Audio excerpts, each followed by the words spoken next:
ભારે વરસાદ, પાણી ભરાવાની પૂર જેવી સ્થિતિમાં મચ્છરજન્ય અને પાણીજન્ય રોગોનું જોખમ વધતું હોવાથી સ્ટાર હેલ્થ દ્વારા ચોમાસાની બીમારીઓ, બચાવ, તકેદારી અને પ્રારંભિક ચેતવણીના લક્ષણો વિષય પર વેબિનાર યોજાયો હતો.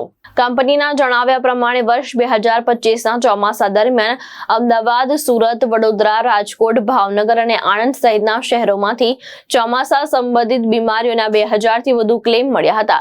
વેબિનારમાં ગુજરાતના regional head Rajesh Raichura, claims head doctor નવીનટેન બિલબલાની અને regional medical officer doctor Ashish Manhar રાવલે માર્ગદર્શન આપ્યું હતું.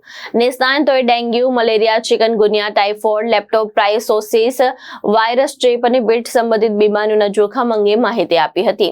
સાથે જ પ્રારંભિક લક્ષણો જણાય ત્યારે સમયસર તબીબી સલાહ અને સારવાર લેવાની અપીલ કરવામાં આવી હતી. જય ગરવી ગુજરાત. હું ડોક્ટર આશિષ મનહર રાવલ. આજે અમે વેબિનાર લીધેલો for having health information awareness માટે. અમારો મુખ્ય ઉદ્દેશ આ છે કે જે બીમારી છે એનો ઘરેલું ઈલાજ આપણે કરી શકીએ છીએ.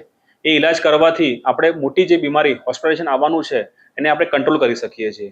નાની નાની વસ્તુઓ જે આપણને ખબર જ છે પણ અમે એક કન્સ્ટ્રક્ટિવ વેમાં એક PDF ફોર્મમાં એક અમને તમને આપી છે કે તમે વાંચવાથી તમને લાગશે આ તો અમને ખબર જ છે, પણ એ આપણે ફોલો નથી કરતા. કન્સિસ્ટન્ટલી આપણે ફોલો કરશું તો આ મનસૂનના સિઝનમાં આપણને ઘણી હેલ્પ થશે.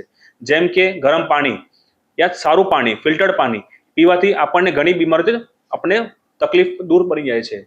બીજી વસ્તુ છે કે સાંજે આપણે ફૂલ ક્લોધિંગ પહેરીએ. આપણે ખબર જ છે આપણને કે મચ્છર કાટે છે, પણ અમુક ટાઈમ આપણે નથી પહેરતા.